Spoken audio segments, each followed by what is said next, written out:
इस साल होली की छुट्टियों में अपने गांव दुर्गापुर वापस आता है, जहां उसे देख पूरा गांव खुशी से झूम उठता है। जब गया था तब इतना सा था और अब देखो कितना बड़ा हो गया है। हाँ सरपंच जी, जब मैं गया था तब आप भी बहुत जवान थे और अब देखो कितने बूढ़े हो गए हैं आप। चलो चलो बढ़िया है। बच्चा घर वापस आ गया। इसी खुशी में आज रात पार्टी होगी। क्या बात है, गांव में भी पार्टियां होने लगी। वैसे अगर पार्टी की बात है तो आज क्यों सीधा होली पार्टी करते हैं। होली पार्टी की बात सुन चहल पहल में अचानक सन्नाटा छा जाता है, जिसे देख मनोज को कुछ अजीब लगता है, लेकिन तभी सरपंच बात पलट देता है।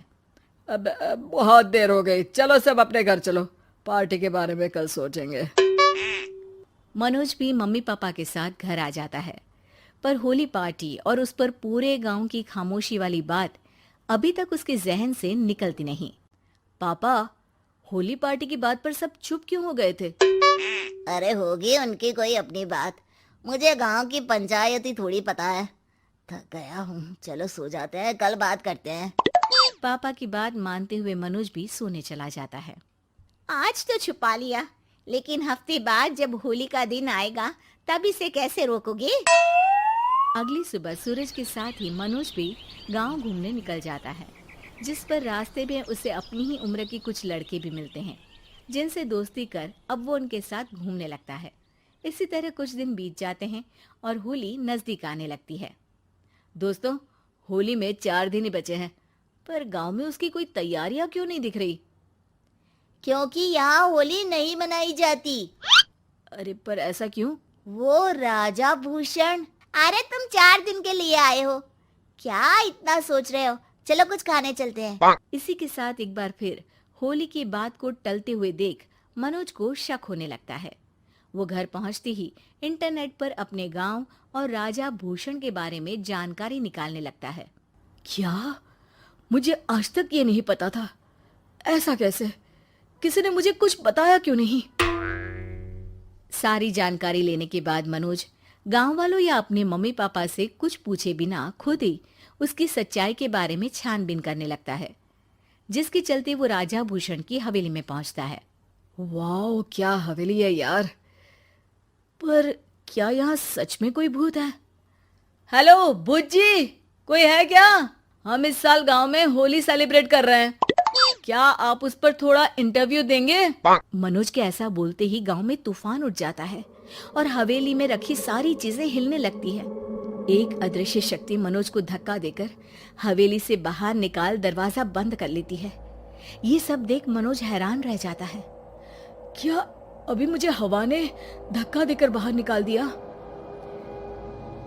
मेरे होते हुए इस गांव में कभी होली नहीं मन सकती, इसलिए दोबारा ऐसी कोशिश भी मत करना, अंजाम बुरा होगा। आवाज सुन मनोज हैरानी से इधर उधर देखने लगता है, पर उसे कोई दिखाई नहीं देता। वो गांव वापस आ जाता है, जहां तूफान की वजह से सब कुछ तहस महस हो चुका होता है। आखिर ये तूफान आया कैसे? ना ऐसा कोई मौसम था और ना ही हमने होली का त्योहार मनाने की बात की थी। सरपंच की बात पर कोई रिएक्शन दिए बिना मनोज चुपचाप अपने घर चला जाता है। इस तरह देखते ही देखते होली का दिन भी आ जाता है और मनोज रंग लेकर गांव में निकल जाता है, लेकिन गांव पूरी तरह खाली होता है। अरे त्योहार का दिन है, धूमधाम की जगह मातम क्यों मनाया हुआ है? मनोज की आवाज सुन सब अपने घर की खिड़कियां खोल के घर के अंदर से ही उसे वापस जाने के लिए कहने लगते हैं, पर वो किसी की नहीं सुनता।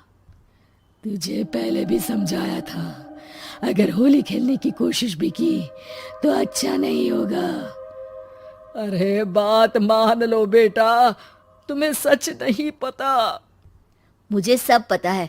सालों पहले इस राजा ने एक अंधविश्वास फैलाया और आप लोग आज तक उसे मानते आ रहे हो। अरे बेटा, जब तुम पैदा भी नहीं हुए थे उससे भी बहुत पहले से इस गांव पर होली का श्राप है। अगर गांव में होली का त्योहार मनाया जाता है तो प्रलय आना पक्की बात होती है। राजा भूषण इस सब में नहीं मानते थे और त्योहार मनाने लगे, जिसके चलते होली वाले ही दिन पहले उनके बेटे की और फिर उनकी मृत्यु हो गई। तभी से गांव की रक्षा के लिए उनकी आत्मा उस हवेली में रह रही है। सबकी बातें सुन मनोज उलझन में पड़ जाता है। सोचना भी मत मनोज, अगर तुमने इस परंपरा को तोड़ने की कोशिश भी की तो उसका परिणाम इस गांव और गांव के लोगों के लिए अच्छा नहीं होगा। मुझे भी यकीन नहीं हो रहा कि आप लोग एक बेतुकी बात को मानकर सालों से रंगों के त्योहार को मातम की तरह मनाते आ रहे हो।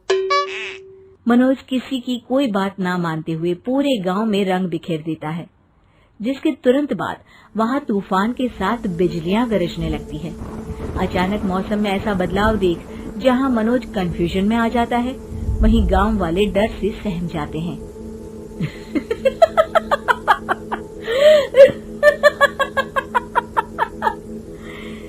इस लड़के ने हमारे जैसे सिर्फ अपने स्वार्थ के लिए नहीं बल्कि पूरे गांव की खुशियों के लिए यहाँ होली मनाई है, जिस वजह से अब इस गांव पर होली का श्राप टूटता है। ऐसा बोलकर राजा का भूत वहां से गायब हो जाता है, जिसके बाद गांव के लोग धूमधाम से होली मनाते हैं। खुशियों के रंग गांव में बिखरे ही होते हैं कि अगली सुबह अचानक मनोज कहीं गायब हो जाता है और एक बार फिर गांव में होली का नया राज शुरू हो जाता है।